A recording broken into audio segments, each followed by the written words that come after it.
Shalom once again. It's DanniyyEl with a video as requested by one of our brothers. I'm doing this video as a testimonial as to the story behind how I came to believe in Yahweh, and where my life has come from, basically. Of course, a life story takes a lifelong time to explain, so I will try and make it brief. And if anyone has questions or anything like that, I can elaborate more in another video if that's what you guys request, or I could elaborate more in the comments. But I'm going to try to keep this simple and straight to the point. So I'll start back in my childhood. When I was growing up, I was plagued with nightmares, which the medical community would consider it as a sleep paralysis. I'm gonna let that plane go by. It's a military jet. I'm staying next to an Air Force base, so that tends to happen sometimes. But anyways, I was plagued with nightmares that were about this skeleton man, and it was very scary, very demonic. I didn't know demonic meant at that time. But so that was growing up in this house, and this house was known to be haunted because my mother had a picture of what we called a rock man, which was a spirit apparition of a man with boils on his face, and he was staring outside the kitchen window as my mom took a photo of my dad when he was standing outside of the house one summer before I was even born. But yeah, anyways,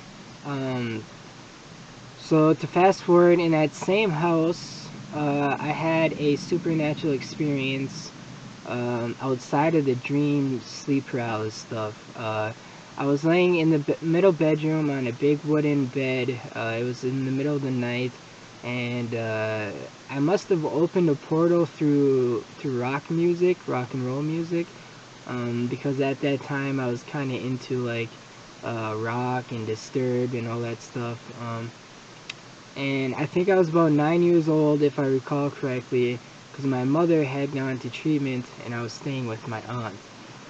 And my cousin, who was kind of my role model, was into rock music like Limp Bizkit and stuff like that. So anyways, it was the middle of the night and I was listening to the song Get Down With The Sickness by Disturbed.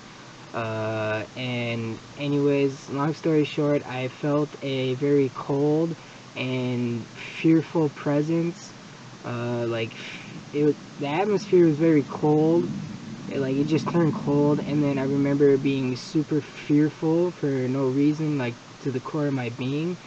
And all of a sudden, the end of the bed where my feet were had lifted off the ground and slammed.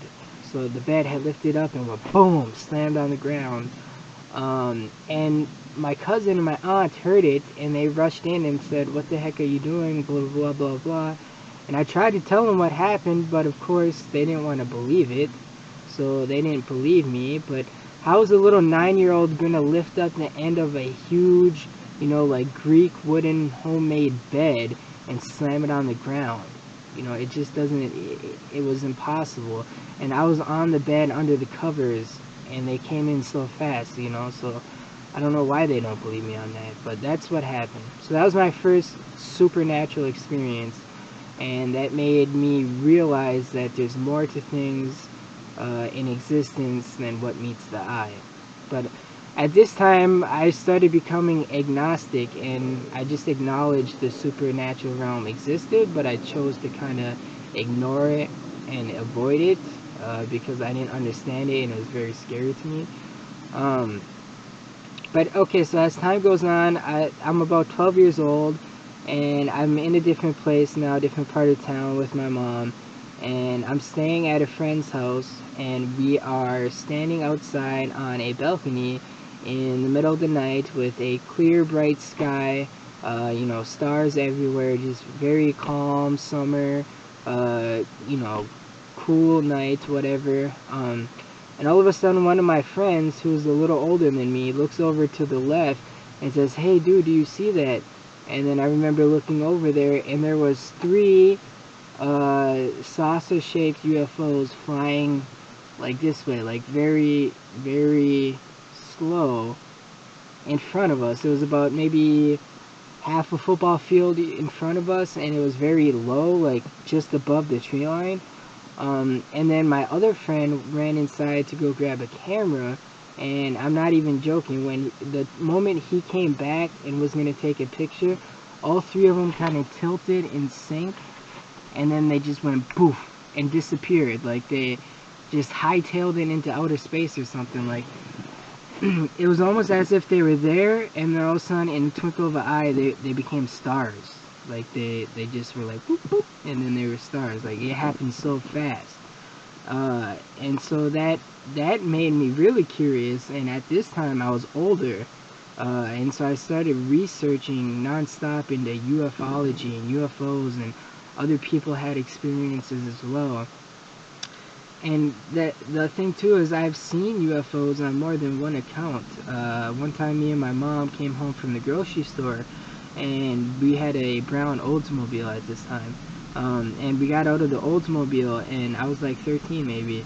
And right above the house, like let's say this is the house roof, it was same kind that I've seen before, but just one of them, and it was slowly going across the house, and it just went like past the tree line. You know, and I couldn't see it anymore, but it just slowly kept going until it was like off where you couldn't see it anymore. And these aircraft were metallic, round saucers, very small, compact. Like who was ever in them had to have been like a midget or like laying on his back or something. And the colors that were going around it, like it was circled in colors. And the colors were like so, I don't know the correct word, like brilliant, so vibrant, like so almost cartoonish, like so vivid. Like the colors and the, like everything seems so tainted, like the colors and the lights in this realm are so tainted compared to how beautiful and magnificent these lights were. That were going around this like very metallic silver spacecraft. But anyways, so I seen some UFOs, and I started researching ufology, ancient astronaut theory, you know, stuff like that, and started believing that, you know, maybe you know, we were offspring of aliens, you know, that they planted us here on Earth, you know, just a lot of crazy stuff, just lots of research, and I was really obsessing about it, because I wanted to know what these things were that I seen, and I wanted to know more about the supernatural stuff, because I had already known it existed. It existed. And throughout this time too, also, I had incidences where spirits would like scream.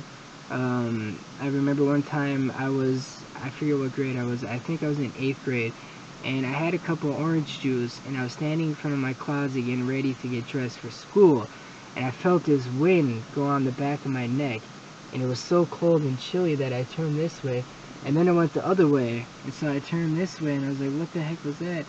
It was like a wind, like a draft, and then all of a sudden I heard a spirit scream in my ear.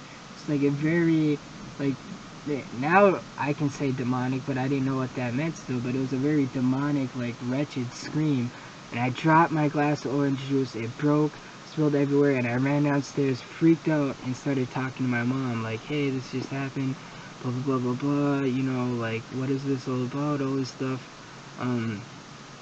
So yeah, so then that was another, you know, I had little things like that happen. And so I just kept researching and figuring out, well, okay, ufology, what's going on? And I started listening to like conspiracy theories and all that stuff. And by the way, if you're wondering, I'm not schizophrenic. Because a lot of these things, you know, people like the world that denies the supernatural say, hey, you're schizophrenic, or you were schizophrenic.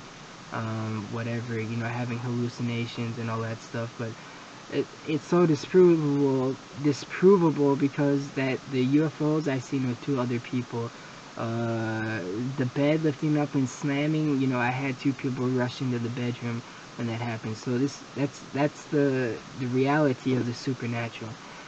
And not to go off on a tangent, but I believe those who do not have organic brain syndrome, meaning they don't have like a physical damage of the brain via tumor or accident, whatever, and they have schizophrenia, I believe that they are spiritually oppressed and maybe even some of them possessed. So it's really spiritual when it comes to these things. But long story short, my mother ran into a pastor of a Christian church who had just opened up right across the street. There's this church building that kept going through different people, whatever, blah, blah, blah. But finally this pastor had opened up a church, and it was very small, non-denominational, like there was like barely anyone going there, like maybe 2 or 3 people. And so my mom started going there, and then she encouraged me to go there. And as I was going there, I started reading, the Bible and stuff like that, and doing the whole Christian thing. And I got baptized in Lake Superior in October and all these things. And I noticed that I started getting delivered from this negativity, negative energies that were oppressing me. And I started reading the Bible and getting familiar with the scriptures and stuff. And this was in 2010, Roman dates, towards the end of 2010. And I started really, becoming more aware of reality, in a sense, of the supernatural and how we came to be and all these things, all the deep questions of life that I had been searching for through research. With the ufology and all that other stuff from the stuff I experienced. But then an incident happened in 2012 where my mother had passed away, and I had found her body in her bedroom. And it was just me and my mom living, together basically my whole life. She was like my best friend. I would take care of her. And likewise, we were like a good close team. And I found her dead in 2012. And that really, really, really made me go all in on my faith. And then it made me just research more. Like there's things that weren't adding up. Like one guy said, "Oh, your mom just shot up to heaven." I was like, well, show me in the scriptures where it says, as soon as you die, you're caught up in heaven. And then I started questioning things. And pastors and people in leadership don't like when you question things. They try and silence you. So I did more research and more stuff, and things weren't adding up, and I was reaching out to all these people in emails, trying to get answers to all these scriptural questions. And then I started realizing that a lot of translations were different. So I started looking into the original words. And then I learned about the whole Constantine deal, and the different councils, like the Council of Nicaea, and a lot of other stuff going on. And then I started learning about the name from the 1611 version of the King James Bible. The Savior's name was Isis, and then nowadays we have Jesus. So I started like, what's going on here? And then I came across a video on YouTube saying that Jesus is the Antichrist or something like that. And it led me to a website, yahushua.org, and I went to that website and I started studying it and reading it, and everything started making sense. So I reached out to the website designer and started talking with him and joined up on some Facebook groups and fellowshipping there, but everything made sense. All my questions that I had, everything that I was searching for years, it all fell into place. And I started learning that his true name was Yahweh, and that the Lord was a substitution, which it says that in some prefaces of Christian Bibles even. I learned the Savior's name was Yahushua and not Jesus, and that his name is very important, and I learned a lot of stuff. And so that's how I came to the Way of Yahweh, was all those experiences leading up to findingYahuwshua.org and studying that and having everything just kind of, you know, it all made sense, like my eyes were open. And so that's how I came to believe, and that's my testimonial. You know, and I've been delivered from a lot of things, alcoholism, smoking marijuana. I've been delivered from addictions, you know, a lot of stuff I've been delivered from. And it's just amazing the power that Yahweh can do in your life when you seek Him truly. Now, is it perfect? Am I perfect? No, I'm not perfect. In fact, I don't want to make you stumble, but I could tell you, you know, some things that have happened recently, but I'm far from perfect. You know, He is perfect when we are imperfect. You know, He is our strength and our weakness. But yeah, so that's kind of how I came to believe in the Way of Yahweh. Again, it was through all those experiences that led up to findingYahuwshua.org and studying that. And yeah, so that's my testimonial. And how did I get my name DanniyyEl? Well, my mother had named me Danny with an E, D-A-N-N-E. And throughout, you know, my whole Christian walk and even my walk as a Yahudi in the Way of Yahweh, I felt a sense of being judged and almost persecuted by, you know, like Christians and even fellow believers and stuff like that. And so I remember really thinking about it and meditating on it, and I believe Yahweh has called me by the name of DanniyyEl, and it basically means that El, or the power, the mighty being, the Father, is my judge. So DanniyyEl means that the power, or the Father, is my judge. And it's a great reminder to me that no man, no congregation, no sect, no religion, no nothing is to be my judge. But I should be more concerned about Yahweh, the Father, El, the power, being my judge. Thus my name DanniyyEl, which I believe Yahweh has given me for that very reason. So that's how I go by the name of DanniyyEl from the scriptures, even though my biological birth name is Danny. I believe Yahweh knows me and understands me as DanniyyEl, and that's the testimonial behind that name too. So, and it means Yahweh the Father is my judge. But my next video will probably be about the glad tidings of truth, so stay tuned, like, comment, subscribe, all that good stuff. Open to questions, all that good stuff, and I hope to hear from you guys soon. Shalom.